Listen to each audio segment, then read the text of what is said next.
全社会都在负债，钱去哪里了？钱被谁花掉了吗？还是钱从来没有存在过？为什么今天我们理财、炒股、投资用西方那套逻辑总是对不上号呢？找不到规律呢？为什么在华尔街最有效的投资逻辑放到大 A 却常常是水土不服呢？钱去哪儿了系列又来了，钱背后的主人到底是谁？我们今天的金融基因又是在哪里？我还在旅行，这几天去了河南开封、山西平遥等等地方。这次我们用历史的视角来看，烧脑指数是5颗星。开封在北宋的时候，商品经济是空前的繁荣。你出生在北宋，四川人，父亲是当地著名的富商，你家地下室放的都是铁钱。由于缺铜，主要流通的就是铁钱嘛。这张图拍摄于开封博物馆，年铸币量最高的时候，铁钱是有90万贯。基本集中在四川，铁钱有许多的麻烦，有多麻烦呢？如果你要去市场上买2斗米，必须要带上30斤以上的铁钱，沉重到需要雇人帮忙抬。但是更加糟糕的是，铁钱容易生锈啊，放久了就掉价了。你家虽然是万贯家财，但是堆满仓库的铁块既难保值又不便流通，想花钱就得先搬砖。在这样的困境之下，聪明的你就灵机一动，干脆开个铺子吧。商人把铁钱存放到我这里来，我再开给他一张纸，上面印着各种复杂的花纹、记号、密码、画押和图章什么的，作为取钱的凭证，收3%的手续费。这张纸就是交子，没有错，你发明了世界上第一张纸币。那么交子的本质是什么呢？它不是一张凭空的纸，而是交子铺对存款人的一份欠条，对吗？如果你把黄金存到我这里，我给你要开一张存货单，对吗？这张存货单不就是我对你的负债吗？这就引出了一个关键的概念，货币本质上就是一种债务。所以货币看似是财富，但是更准确的来说，它是别人对你的债务凭证。比如你手上拿了英镑，但是那是英国央行对你的负债，对不对？所以不要看金融好像搞得特别的复杂，其实本质上就是一个核心的问题：谁的债务是最可信的呢？四川的交子最初依赖的就是16家富商的信用，只要大家都相信你，交子就是通用的货币了。有了交子，商人就带着它可以走南闯北，不必担心半路出现个劫匪什么的。很快，交子风行整个巴蜀，成为商旅们的心照不宣的硬通货了。可是，随着流通范围的扩大，问题也随之而来了。钱庄们发现，大家手里拿着的交子很少有真的回来要兑换铁钱的。既然如此，为何不多印几张呢？只要有少数人来兑付，账面就能够维持运转啊。于是，就越来越多的钱庄开始是超发交子，逐渐变成了一种纯粹的信用游戏。换句话来说，这就是一种没有准备金的发行了。你手里的交子并不一定是有实物作为支撑的，于是交子铺开始超发，甚至挪用存款的铁钱去做别的买卖了。结果一旦有人起了疑心，纷纷上门要求兑付，立即就引发了挤兑潮。所有人这才发现，原来你手上的交子只是一张写着某某商号欠你钱的纸，一旦商号无法兑付，交子就成了废纸，许多交子铺轰然倒闭，民间信用体系是瞬间崩溃。可问题是，社会经济已经离不开交子这种轻便货币了呀，那怎么办呢？在这场金融风暴的中心，北宋著名的刘太后拍板在成都设立交子务，由国家统一监管发行交子。这个刘太后如果不太了解，可以看一下刘涛演的电视连续剧《大宋宫词》，我是没有看过的，一般都不是正史嘛，但是刷到过一些片段，感觉还不错。自此，交子不再仅仅是一张商号的欠条，而是大宋的官方纸币了。那什么叫做官方纸币呢？那就是政府对你的负债。自从有了官交子，私交子就开始被禁止了。金融的最高信用从被商人手里彻底收归到朝廷手里了。这背后就透露出一个很深层的规律。换句话来说，在东方的金融基因里边，货币不是纯粹的市场媒介，是一种财政工具，它承担着国家财政收入、战争军费、社会稳定的职能，其次才是市场。这条基因不是从宋朝开始的，而是汉武帝开始就有了，比北宋更早的西汉。我在视频里也是经常讲的，汉武帝继位之前是文景之治时期，货币它是可以私人发行的，但是匈奴是常年来犯，汉武帝必须要打仗啊，打仗就会涉及到财政吃紧。为了解决财政的困境，大臣桑弘羊就提出把盐铁这些利润丰厚、关系国际的一些产业就收归给国营了，实行专卖。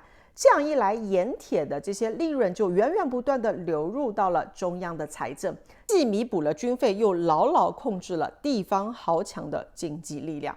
从那个时候开始，经济金融的格局就深深打上了一个烙印，高度集权与国营经济。这种特征使古代中国的货币金融体系逐渐形成了一个鲜明的结构。中央财政为核心，所有的货币政策、资源配置，归根结底都是要从中央财政的角度去思考的。其次，财政收入不仅是来自于税赋，还依靠盐铁等等专卖。听到这里，你是不是需要去抽一根烟呢？皇帝说，货币首先是财政工具，其次才是市场媒介。你说汉武帝和刘太后做的有什么不对吗？那倒也不能这么说的。在早期社会生产力非常低下的情况之下，资金的聚集能力是很弱的。在这种情况下，这种制度所具有的强大的动员能力，也是让古代中国经济在农业时代长期处于领先的原因了。为什么古代中国走向高度的集权呢？这个背后并不是说皇帝贪权这么简单的。这些年我常常自驾，当走在农耕区和游牧区的时候，常常被地理环境所感叹。在农耕区，耕地是很集中的，人们必须是守在土地上的。农业文明的特性就是决定了这里的居民非常稳定，而一旦车子驶入北方草原，景象就立刻不同了。游牧文明采取的是季节性迁徙，所以古代草原的骑兵机动性是非常强的，他们常常是要南下骚扰农耕地带的。我们要抵御来自草原的匈奴、突厥、契丹、女真、鞑靼、瓦剌等等，分散的诸侯是根本没有力量去应对的，所以必须要有一个能够动员全国人力物力的中央权力。换句话来说，古代中国走向高度的集权，并不是单单因为皇帝的个人野心，而是历史的必然。在北方草原铁骑的长期威胁之下，没有强力的中央集权，就没有国家的安全。当然，一个好的制度比出一个雄韬伟略的政治家更加是来得重要。另外，在内部的地理格局上面，黄河、长江流域的广阔平原缺乏的是天然的屏障，不像欧洲那样子山脉纵横割据等等。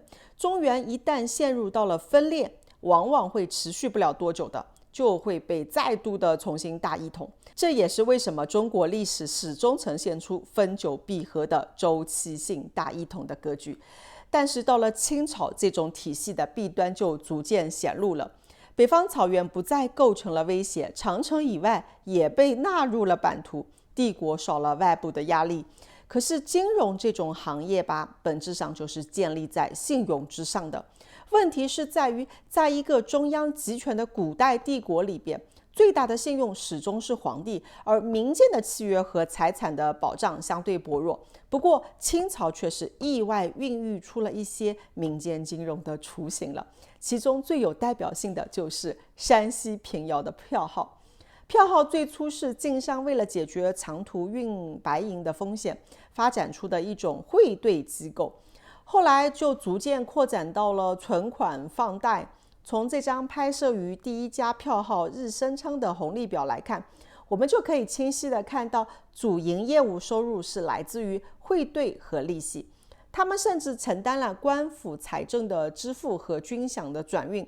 鼎盛的时候，山西票号几乎是控制了清代的金融命脉，被称为金融帝国。然而这些票号依旧脱胎于家族的合伙制，依靠的不是现代意义上的法律契约，而是家族声誉和熟人网络。这张拍摄于日升昌的分红表显示，他们也是有生股、银股的，虽然在形式上是接近了银行，但是始终是没有跨越到那种股份制和有限责任的体系当中。换句话来说，古代中国的金融创新始终是市场萌芽，却是没有真正的走向制度化的。1900年，八国联军攻入了北京，慈禧太后携着光绪是仓皇西逃，逃亡的路上，那些太监、丫鬟以及是沿途官员的俸禄、途中的军饷都是要支付的，手头是十分紧张的。那么钱从哪里来呢？祁县的乔家、太谷的曹家、平遥的日升仓等等。慈禧开口要钱，表面上是叫做借，实际上就是不容拒绝的。乔家拿出了10万两白银，曹家、瞿家等等大户也是掏出了数万甚至是数十万的白银。票号更加是被迫垫资了，拿着所谓的銮价汇票去各地进行兑付，结果不少地方是拒绝认账的，成了烂账。那么结果呢？晋商流动资金就被抽空了，许多商号开始就元气大伤了。晋商的钱最终就成了帝国的殉葬品，票号积累下来的信用体系也因此崩坏了。这就是制度化缺失的一种结果。按照现代金融制度，任何政府借钱是必须发债的，设定条款的，哪怕是国王也不能够随意赖账的。而山西的票号和商人却始终只能依靠人质信用，皇帝的一句话就能够凌驾于所有的契约之上。金融建立在皇权的信用之上，而不是市场规则之上。历史的基因往往会延续很长的时间的。